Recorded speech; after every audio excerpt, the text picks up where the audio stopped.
Tere pärastlõunat, loodetavasti on teil kõht täis ja siiski kogu veri ei ole veel kõhtu valgunud, et ajus on ka pisut alles, et jaksate mind siin kuulata. Seisan siin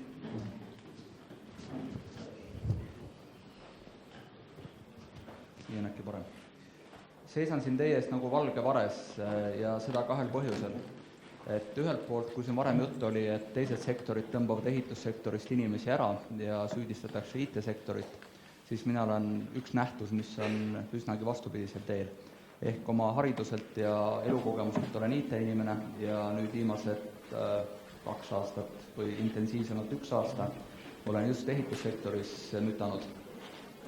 Ja teiselt poolt jah, siin tänasel päeval, kus räägitakse timmitud ehitusest ja efektiivsusest, ja kus kaos on ikkagi selline sõna, mis paneb natukene õlgu väristama. Räägin ma teile tõsise näoga 20-30 minutit nüüd, et tegelikult on kaos ikka üks päris tore asi küll. Et isegi hea on kaosest midagi süsteemi luua ja siis seda süsteemi juhtima hakata, aga mõnikord võib lasta kaosel endalgi natukene pead tõsta ja sel oma vigureid teha.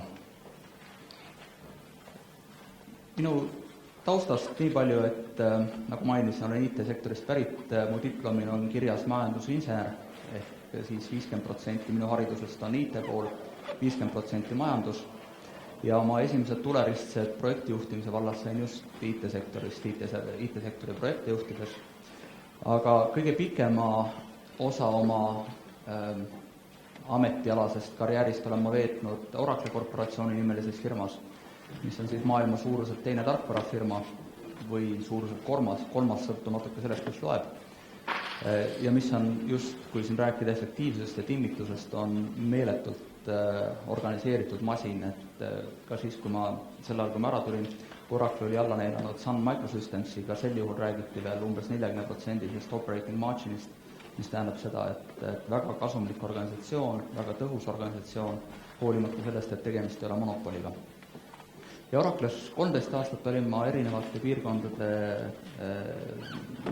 finantsdirektor ja siis, kui ma lõpetasin, siis oli minu rolliks Senior Director of Operations, see oli partner müügiorganisatsiooni siis toimimise eest vastutasin sellises regioonis, mis hõlmas enamikku maid, mis jäävad ühelt poolt siis Eesti ja Lõuna-Aafrika Vabariigi ja teiselt poolt Austria ja Mongoolia vahele. Selline suur latakas. Ja viimased 2 aastat olen siis Kodasema nimelises ettevõtmises ühe hulga sarnase mõtlemisega inimestega püüdnud lahendada seda probleemi, et miks võtavad hooned, kus me elame, nii palju energiat, nii seda energiat, mida põlevkivi põletamisel saavutatakse, kui ka üleüldse sees elamine mõnikord inimesi kurnab. Ja täpsemalt siis viimane aasta sellest umbes olemegi veetnud selleks, et ehitada maja omamoodi või leida viisi, kuidas toota majasid teistmoodi. Ja et natukene konteksti anda see, millest ma nüüd räägin, ma ei räägi niivõrd ehitusest, vaid ma räägin rohkem tootmisest, et millel on väga tugevad ehituselemendid, et natuke hoidke seda konteksti endal meeles. Aga jah, see esimene prototüüp kodast, mille me siis septembri alguses, kui oli Tallinna arhitektuuribiennaal, millelt me katte maha tõmbasime, on siin teie ees, õigemini varem lihtsalt polnud millegi katet maha tõmmata, meil oligi ta eesmärgiks valmis saada arhitektuuribiennaali ajal, panna ta sinna üles ja hakata siis inimeste tagasiside saama, et kuidas teised inimesed arvavad. Ja see hoone siin nende kõigi 4 pildi peal, mis te näete, on üks sama hoone, et siin on ta veel meil tehases just kokku pandult, siin on ta kultuurikatla ees seisab ja siin on ta oma praeguses asukohas meie tehase juures Harku järve ääres. Et sellel majal on kombeks rännata. Ja Koda on siis tema nimi, lihtne nimi, ei hakanud midagi keerulisemat taga otsima sellele. Ja mainisin, et viimased 2 aastat oleme sarnase mõtlemisega inimestega siis juurelnud, kuidas elukeskkonda parandada lihtsalt natukene taustaks. Et kui vaadata ühe inimese 50-aastast jalajälge, siis tõenäoliselt ta sõidab läbi umbes 10 autot selle aja jooksul, tekitab kohutava koguse solki, põletab ära hirmsa hulga põlevkivi ja siin on 42-meetrine torn, mis on laotud 10-eurostest kupüüridest. See on tema teenistus ja nüüd ongi küsimus, et kuidas teha niimoodi, et see teenistus, mis siin tornis on, kuluks võimalikult mõistlikult asjade peale, mis reaalselt väärtust tekitavad, mitte ei kuluks asjade peale, mis väärtust hävitavad, ehk siis näiteks põlevkivi põletamine. Ja teine asi, mis siin ka täna on läbi käinud, on see, et kui vaadata siis selle ehitussektori tootlikkust, et Ameerikas ta läks koledasti veel punasesse ja siin natuke optimistlike graafikute pealt ikkagi ronis kõrgemale. Et üks asi, millest me aru ei saanud, me olime Kodasema asutajad olid mina endise itimehena, endine trükkal ja endine pankur. Et inimesed, kes ehitussektorist vaatasid väga väljapoolt.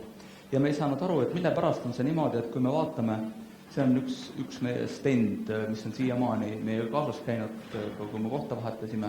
Siin vasakul teljel on autod ja kui me vaatame, siis ükskõik millisel tasemel hakkame siit alt otsast pihta, et siin on umbes 10 000 Kia, et sellest saab ikkagi auto, mis liigub, millel on soojendus, millel on päris keeruline mootor sees, millel on elektroonikat hästi palju ja sama hinna eest võib saada endale sellise kuuri.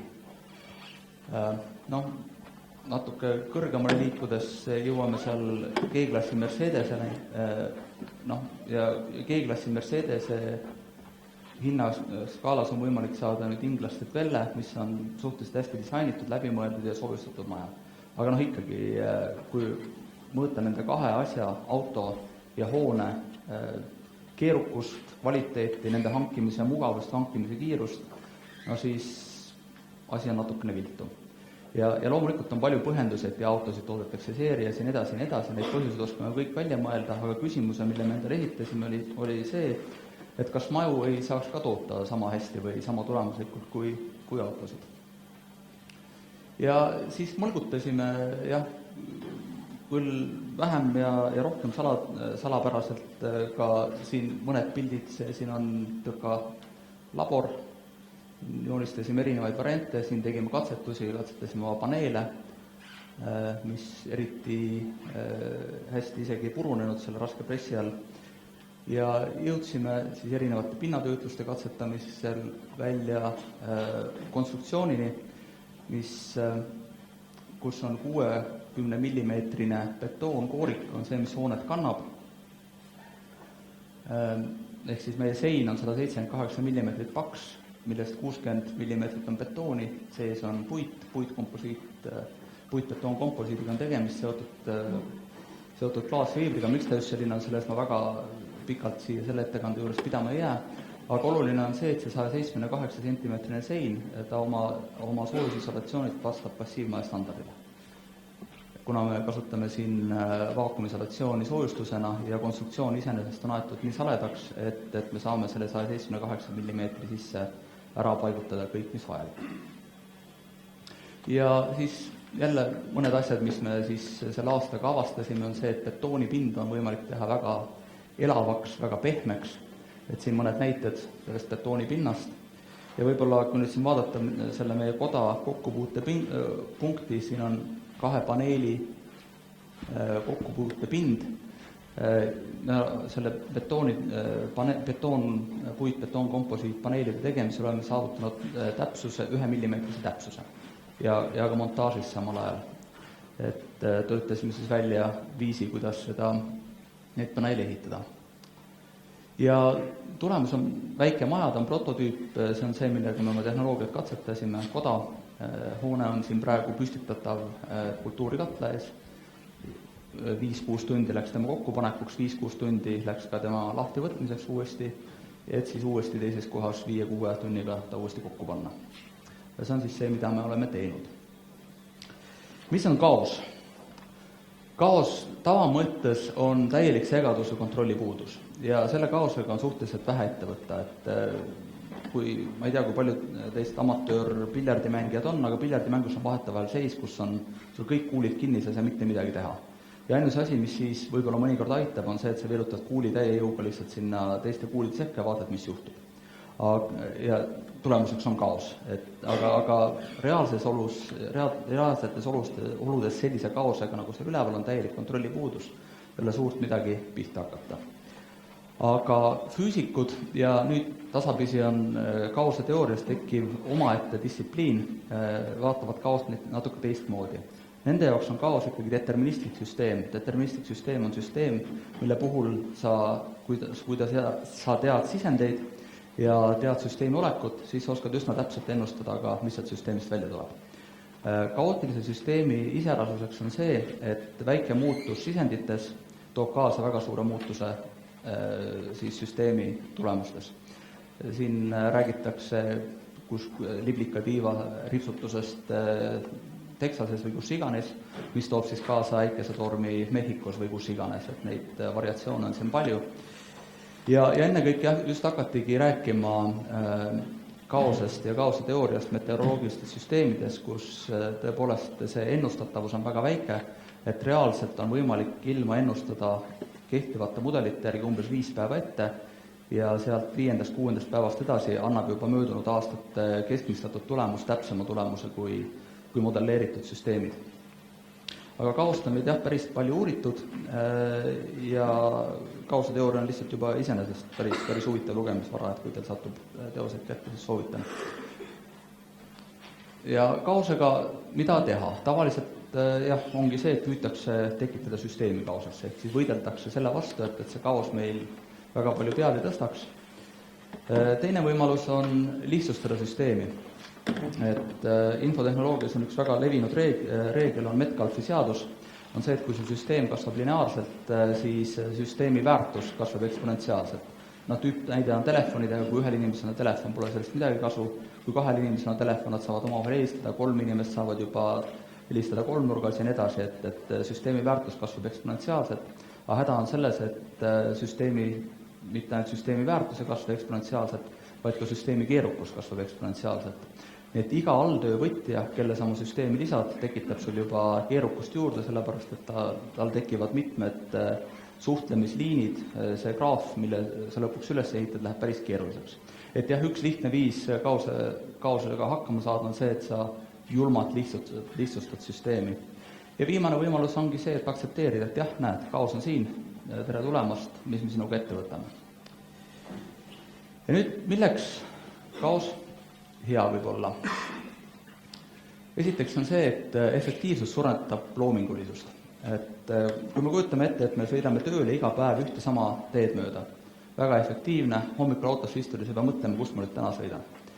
Aga samal ajal võivad olla liiklusdünaamikas toimunud olulised muudatused, näiteks on kuskil uus tee avatud, kuhugi on tekkinud lisahummikud, et juba lihtsalt autoga sõites on see, et aeg-ajalt erinevaid teid testides võib saavutada selle autoga sõidu teel hoopis suuremat efektiivsust. Teine asi on see, et võib-olla on avatud rattatee, et äkki on hoopis mõistlikum hakata rattaga tööle sõitma. Või nii edasi, et kui me pidevalt oleme pannud endale paika protsessi, et käime kõik sammud A-Steffini kiiresti läbi ja siis on asi tehtud, siis lõppkokkuvõttes ega sealt eriti mingisugust täiendavat loomingulisust välja ei pressi. Ja see, et efektiivsus suretab loomingulisust, mis on selline karm ütelus, see on looduse vanasõna, sest kui me vaatame inimest, hea sõber neonatoloog, see on see arst, kes võtab vastu vastsündinuid, ta ütleb, et see vastsündinu või selle imiku kohanemisvõime või kui midagi läheb seal kehvasti, kuidas siis see organism suudab ennast ise ikkagi veel elus hoida, on hämmastav. Et looduse evolutsioon on ehitanud inimesele sisse meeletut dubleerimist, isegi juba DNA tasemel.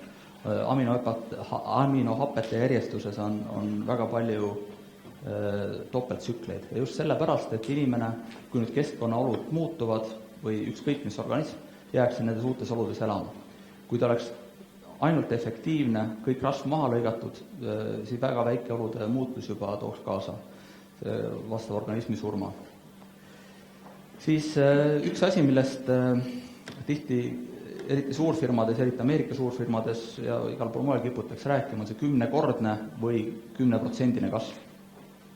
Ja enamasti räägitakse 10-kordsest kasvust niimoodi, et tehakse selline suur tippjuhtkonna kokkutulek, siis räägitakse seal presentatsioone, räägitakse PowerPointe ja siis on pool tundi mõelda seda, et kuidas me järgmine aasta saaksime 10% kasvu. Keegi selline entusiastlik inimene ütleb, et jah, et nüüd brainstormiga ja leidke 5, kuidas 10-kordset kasvu saavutada.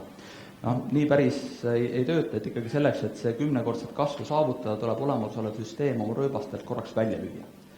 Ja jälle, kui me oleme efektiivsed, kui me käime sama rada kogumööda, sama rada mööda, ega siis ikkagi süsteem tasakaalust väga kergelt välja ei lähe.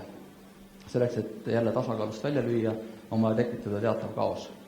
Ja miks see 10-kordne või 10% kasv, see on jälle natukene selle meelelaadi küsimus. Et kui me mõtleme korraks sellist olukorda, et me seame endale eesmärgiks mingit asja 10 korda paremini teha ja me failime väga halvasti, me saame 2 korda kehvemini hakkama, kui meil eesmärk oli. Või teistpidi seame endale eesmärgiks 10% kasvu ja oleme 5 korda paremad, kui meil eesmärk oli. Siis ikkagi on erinevus selles, et ühel puhul meil on 5 korda parem tulemus, teise puhul on 50% parem tulemus. Et selles suhtes see meelelaadi küsimus on hästi oluline, see eesmärgi seadmine. Tüüpiliselt me oleme selles režiimis, et me otsime taga protsendilist kasvu. Et nagu teada on ju see, et raadiolambid saavutasid oma täiuse sel hetkel, kui keegi neid enam vajanud, kui mikroskeemid olid nad välja vahetanud.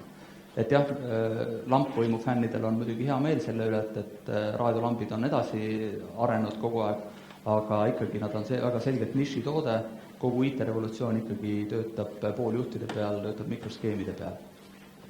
Et minnes niimoodi selline evolutsiooniline rahulik areng, aeg-ajalt võib meid ikkagi sõidutada sellisesse ummikusse, kust on väga raske välja tulla.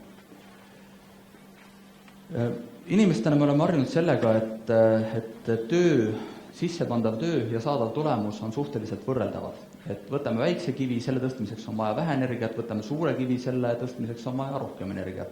Kuni sinnamaale välja, et mingi hetkel on kivi nii raske, et seda on tõsta ei jõua. Aga nagu me teame, kangiga on päris lihtne jälle mõnikord raskusi tõsta. Et kui nüüd tulla tagasi selle kaose definitsiooni juurde, väike muutus sisendites toob kaasa suure muutuse väljundites. Et nüüd ongi, kui meil on süsteem on nii piisavalt keeruline, et ta on kaootiline, siis me väikse sisendite mängimisega, väikse sisendite häälestamisega võime saavutada tulemusi, mida me muul juhul ei saavutaks. Ja üks asi jälle, mis on meelelaadi küsimus, on see, et inimesed võtavad riski kui halba asja. Et sellel päris suur osa finantsmaailmast baseerub just inimeste hirmul riski ees. Et selle tõttu müüakse täiesti jaburalt madala protsendiga sellised deposiiditooted või mida iganes, et inimene kujutab ette, et jah, ma teenin küll selle 1%, mis on küll väiksem kui inflatsioon, tegelikult ma kaotan rahas, aga ma saan vähemalt selle 1%, ma ei pea muretsema sellepärast, et äkki ma kaotan midagi. Aga kui nüüd jälle muuta natukene mõttemaailma, et ühelt poolt on jah, risk on see, et me võime midagi kaotada, aga teiselt poolt risk definitsiooni järgi tähendab lõpptulemuse ennustamatust. Et me ei tea, kas meil läheb nüüd kehvemini või äkki läheb paremini. Ja selle tõttu, kui nüüd tüüpiline, meil on eesmärk saada ilus maja, kus siis pillimehed saaksid mängida, ratas saaks ees seista ja me joonistame sirge tee, projekti tee, meil on plaan, kuidas me sinna jõuame, siis ikkagi tüüpiline hea projektijuht hakkab tegelema sellega, et vaadata, kuidas me püsiksime sellel teel, et ei kukuks alla siia punasesse tsooni. Ja sellega me tihtipeale lõikame just ära selle, et me võtame endalt ka ära võimaluse liikuda kõrgemale, et hoida ennast lahti võimaluste eest, mis ümberringi toimub, et jälgida, pidevalt tunnetada seda ennast ümbritsevat, et kas me saaksime midagi paremini teha. Ja kaose vältimiseks on tihti erinevad probleemid, üks neist on tublide inimeste needus. Et iseenesest on tublid inimesed toredad ja ma ise tean oma käe peal, ma olen ka see nii-öelda tubli inimene, et lõpetasin kullaga keskkooli ja cum laude ülikooli ja igati tubli inimene. Aga tublid inimesed saavad oma eesmärgi kätte, saavutavad eesmärgi enamasti, mis on ka tore. Aga selle tõttu kardetakse riski. Ja kui sa tahad midagi leiutada, siis keegi tark inimene, ma ei mäleta kes nüüd, on öelnud seda, et leiutamine on tormamine laboründis, kus enamik teid ei vii mitte kuhugi. sa kogu aeg jooksed ummikteedesse. Ja kui sa nüüd oled selle meellaadiga, et iga ummiktee on läbikukkumine, natukene sa võid endale sõnastada ümber, et jah, see on õppetund, aga kui sul ikkagi see tunne on, et iga ummiktee on läbikukkumine, siis lihtsalt lõppkokkuvõttes muutub päris õnnetuks. Ja ikkagi jälle tubli inimesena meil on tahtmine olukorda kontrollida. Et see olukorra kontrollimise näide, ma endale sain päris hästi selgeks, kui kõik oleme ilmselt käinud seal nendes seiklusradadel, mis on kuskil puu otsa, siis seal on alati mingi atraktsioon, kus on köitega üles riputatud trapetsid ja siis neid trapetseid mööda on vaja liikuda ühe puu pealt teise peale. Ja kui me püüame seda trapetsit kontrollida ja liigutada ja hoida paigal, et me saaksime ühe pealt teise peale astuda, see on väga vastik ja energiat kulutav ettevõtmine. Aga kui lükata need trapetsid liikuma, mängida kaasa nende trapetsite liikumisega ja siis liikuda rahulikult ühe pealt teise peale, siis mitte ei ole kogu see üritus ainult mõnusam, vaid lausa oluliselt kiirem. Et teinekord ongi kõige mõistlikum aktsepteerida seda, et ma ei kontrolli keskkonda, ma tunnetan keskkonda, ma liigun keskkonnaga kaasa. See on natuke selline ka ida poolt tulev filosoofia, et kuidas keskkonnaga kaasa mängida. Ja veel üks häda, see on selle tublide inimeste esimese punkti derivaat, et head inimesed saavutavad oma eesmärgiga siis, kui latt on saavutatud madalale. Kui sa nõuad headelt inimestelt kehvi tulemusi või keskpäraseid tulemusi, see on päris kindel, et nad selle saavutavad. Või ületavad siis 10% etteantud eesmärki. Ja teine probleem, miks me kipume kaoseid vältima, on väikeste võitude ihalus. Et väikesed võidud iseenesest on toredad, sellepärast, et kui on keeruline probleem, siis mõnikord väikeste võitude pealt teele minek on ainus viis näidata teistele, eriti skeptikutele, et näed, niimoodi on võimalik minna, et läheme edasi, teeme need asjad ära ja siis, kui öeldakse, et ei, seda ei saa teha, siis näitad läbitud teel, ütled, näed, tegime, need sammud tegime ära. Ja mõnikord ummikus olemisel on just ka väikese võidud head, et nad annavad sellise saavutamise tunde. See on, aju saab mõnusa neurokeemilise laksu ja siis on niisugune tunne võib õhtul koju minna, et ma olen tegija. Et kas on 54% saavutatud eesmärkidest või midagi muud, aga ikkagi midagi on saavutatud. Aga teine pool on see, et nad tekitavad võltsillusiooni progressist ja annavad vabaduse suurte teemadega mitte tegelemiseks. Jälle seal Oracle näite, et inimesed, väga targad, tublid inimesed, kõrgelt makstud inimesed kõrgetel kohtadel, kelle eesmärk on näiteks juhtida müügiorganisatsiooni, nende eesmärk on müüa, tegelevad selle asemel kulude kokkuhoiuga. Kulusid on vaja kokku hoida, aga tegelikult kulude kokkuhoid on lihtne. See on väga hea lihtne ülesanne, kus sa optimeerid, kutsud inimesed kokku, vaatad, meil on vaja 5% kuludest alla saada, kuidas me seda teeme. Kulutame selleks terve päev läinud, müüki pole tehtud. Aga jälle, ta on see väike võit, millega on hea mugav tegeleda ja kui keegi küsib, kui siis selle ülemus küsib, et kuule, mida te nüüd tegite, me tegelesime kulude kokkuhoiuga, keegi ei ütle, et see oli halb. Kulusid on vaja kokku hoida ju. Aga olulised teemad jäävad katmata. Nii, kuidas luua kaost? Meil on siin ka, nagu näete, big room, ainult et erinevalt eelpool nähtud piltidest big roomis ei istu inimesed mitte seljaga vastastikku, vaid ikkagi istusime nägupidi vastastikku. Esimene asi on unusta teatud kohtades ära efektiivsuse ihalus. Et see, kuidas me Kodasemaga liikuma läksime, oli see, et me tulime iga hommik, tulime erinevatel põhjustel, alustasime koosolekuid 9.30, enne seda hakkas tööpäev pihta, aga 9.30 oli meil koosolek ja me mitu kuud istusime, targad inimesed, laua ümber ja rääkisime. Kõrvalt vaatajatele võis see tunduda kohutav ajaraiskamine, endale tundus ka aeg-ajalt kohutav ajaraiskamine. Ja mitte meilt ise ei lobisenud, vaid me tõime juurde ka teisi inimesi, päris ehitusspetsialiste, kes rääkisid oma kogemust. Me käisime ekskurseerimas ümberringi majatehastes, käisime vaatamas muid ehitajaid, et kogusime informatsiooni, andsime endale aega ja andsime endale aega selleks, et mõelda selle süsteemi üle, ehk siis ehitusvaldkonna üle, millesse me astumas olime. Siis teine asi, mis on oluline, on õigete eesmärkide seadmine, mis iseenesest tundub triviaalne, aga ei ole ta nii ühti. Näiteks Apple Kui lähme ajas tagasi sellesse aega, kui nutitelefonid alles tulid, olid olemas tublid nutitelefonide tootjad ja mida nemad püüdsid teha, või kes olid valdavalt siis telefonide tootjad, mida nemad siis püüdsid teha, on olemasoleva telefonile anda nutikust juurde. Ja tulemuseks oli asi, mida nagu keegi päris õieti kasutada ei osanud, telefoni jaoks natuke suur, veebi brausimiseks väga vastik ja väike. Mida tegi Apple, tõstis eesmärgi ümber, kuidas teha taskusse mahtuv seade, nutiseade, millega muu hulgas saab ka helistada. Sama asi, teine perspektiiv. Või Tesla näide, elektriautod ja hübriidid. Neid on püütud ka varem teha, Priused ju vahepeal Hollywoodi staarid ka endale ostsid garaaži seismiseks, aga mina olen näinud mitte ühegi ekraani peal desktopi taustana Toyota Priuse pilti, küll aga olen näinud hästi palju Toyota Model S-i pilte.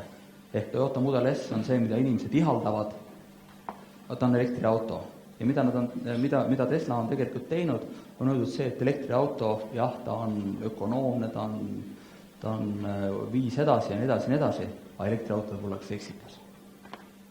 Ja just selle väikse eesmärgi pööramisega suudavad vennad toota elektriautos, mida kõik tahavad. Ja üks asi muidugi on võimatute eesmärkide seadmine, ta on muidugi kahe otsaga asi, et teistpidi, kui sa ikkagi inimestele ütled, et kuulge, et nüüd homsest hakkame lendama tööle, mitte ei jaluta, no siis ega selle järele palju sugu inimesi kaasa ei tule, aga aeg-ajalt on vaja ka lihtsalt selleks, et süsteem kaosasse lüüa, on vaja tekitada eesmärk, mida tavavahenditega lihtsalt enam ei saavuta. Nii, nüüd inimesed. Siin oli varem juttu Ollile tsitaadist, et tuleb noorukeid kaasa võtta. Meie kodasemas, vähemalt need, kes me alustasime, on kõik 40-50 pässid. Ja õpivad sellises vanuses inimesed ka uusi trikke, kui nad panna teistesse oludesse. Ehk on vaja loomulikult ikkagi, kui on tegemist ehitusega, siis lõppkokkuvõttes see, et konstruktsioon peab olema ikkagi konstruktori paberitega inimene, kes lõplikud arvutused teeb. Aga et see pilt piisavalt segi lüüa, jälle on vaja tuua juurde kogemust IT-valdkonnast, autoehitusest, autodisainist, kust iganes. Et tuua need inimesed, panna ühe laua ümber kokku ja lasta neid rääkida ka täiesti sõgedat juttu ja sealt hakkavad ideed vaikselt kooruma. Suunised korraldused.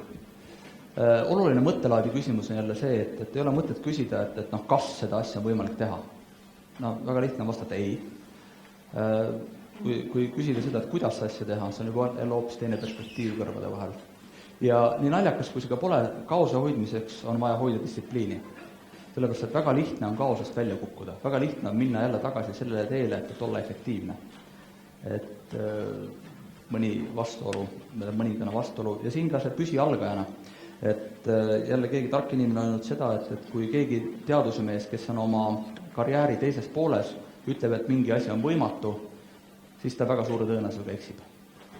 Et siin Lord Kelvinit nahutatakse tavaliselt selle peale, et ta veel mõned aastad enne seda, kui Wrightid lendama hakkasid, ütles, et õhust raskemad masinad ei saa lennata. Et unustagem ära need asjad, mida me teame, et mida ei saa teha. Väga lihtne öelda, väga raske teha. Veel kuidas kaost luua. Miks? Miks on üks väga hea küsimus. Ühelt poolt on see küsimus, mis sajab inimesed hästi närvi. Sellepärast, et kui sa küsid miks, siis seda tavaliselt võetakse ründava küsimusena. Aga kui võelda see miks küsimus, mitte ründav küsimus, aga just mõeldagi seda, et miks ma sõidan hommikul tööle seda teed mööda, mida ma sõidan. Teinekord tulevad väga huvitavad vastused. Ja see miks on, siin on meetodid, et viis miks ja nii edasi. Üks asi, mida ma tagantjärele taipasin, kui me tegime nüüd selle esimese koda prototüübi peo, siis päris mitmed inimesed kuulsin vastukaja seda, et teil oli see hästi lahe töötada, et me võisime teha vigu. Et see õigus inimestel vigu teha on oluline ühelt poolt sellepärast, et jah, siis nad julgevad improviseerida, aga teine asi on jälle, siin on inimese neurokeemias või inimese ajuehituses see kinni, et kui inimene tunneb ennast kindlalt, tunneb ennast julgelt, siis ta loomingulisus avaneb. Kui inimene on hirmus, siis ta ei ole eriti loominguline. ja kui ta kardab viga teha, siis sealt see loomingulisus kukub väga selgelt ka.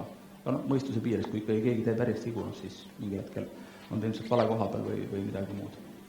Ja tähtis on idee, mitte selle päritolu, et sellised mõtted kõik, et not invented here nagu ikkagi on see, et pole meie leidnud, järelikult on paha asi, ei loe, et kui ikka on hea idee, siis deal with pride. Või see, et ma juba ütlesin eelmisel kuul või et ülemus on targad, ülemus on rollid, ükskõik, need asjad ei tööta. Inimene peab ennast tunnetama oma ideest lahus, sest nii kui sa hakkad ennast oma ideega samastama, on sul väga raske sellest lahti öelda.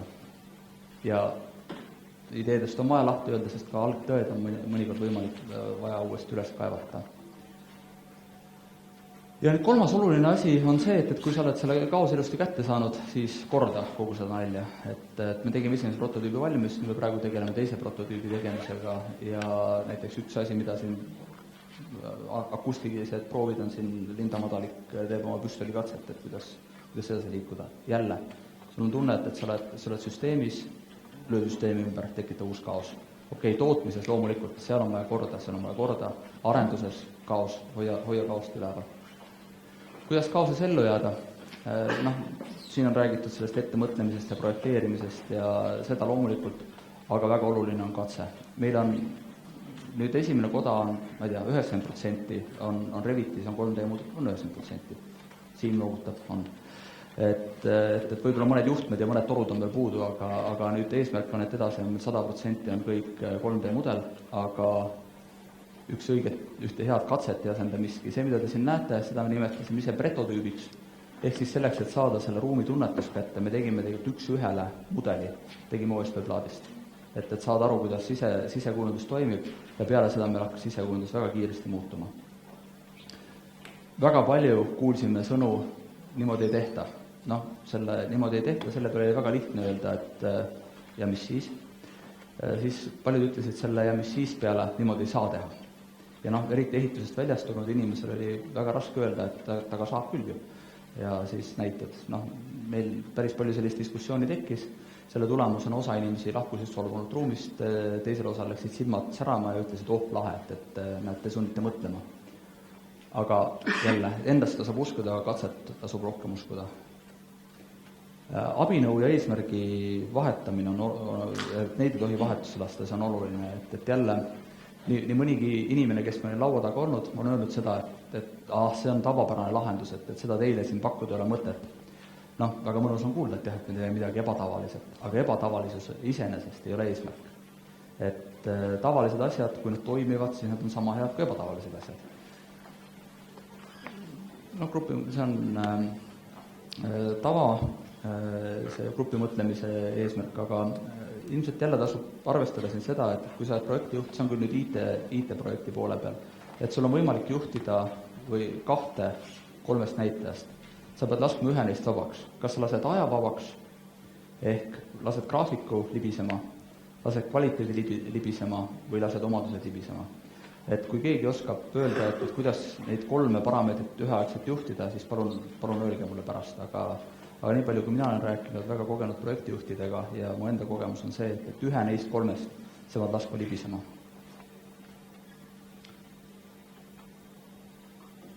Lähme vist natuke edasi. Ja kui siin meetodist rääkida,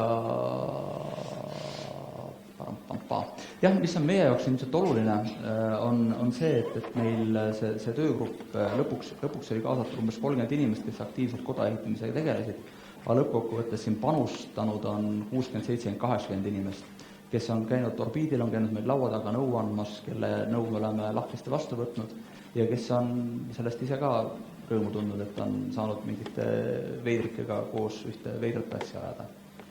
Ja ikkagi väga oluline on see, et kogu selles kaoses on mingisugune asi, mis on kokku lepitud, et see 3D mudel või siis see jagatud signaal, et kui sul on see selline kaoses töötamine natukene nagu jazzbändi või selline improviseerimine, et ikkagi lõppkokkuvõttes sa pead teadma seda lugu, mida te koos mängite. Kui sa ei tea, mis lugu see on, siis on tegemist kakofooniaga, aga sul peab olema vabadus kaasa mängida. Kuna ma olen siin lobisema läinud, siis ma jooksen natukene ette. jälle kaoses elus püsimiseks on vaja see lihtsustamine hästi oluline. Ära lahenda ülesandeid, mida sa praegu ei pea lahendama praegu, vaid lahenda need tulevikus. Kui ülesande on natuke liiga raske, siis ilmselt sa lahendad vale ülesannet. Et siin on nagu sellised mõned nõksud, kuidas seda ülesannet endale lihtsamaks lõigata, kuidas vältida kaost nendest kohtadest, kus sa seda kaost ei taha, sest et üks oluline asi on see, et kui sa lased kogu ettevõtte kaosesse, siis on väga võimalik, et sinul juhtub see esimene kaose definitsioon, et kontroll kaob, et sa ei saavuta midagi.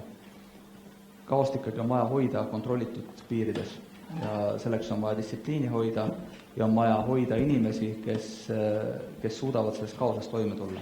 Et see improvisatsiooniline vajadus, improvisatsiooni oskus, teatav isiksuslik küpsus. Ja tuleb seda mängu nautida. Kui sa ei naudi kaost, siis oled ilmselt vales kohas.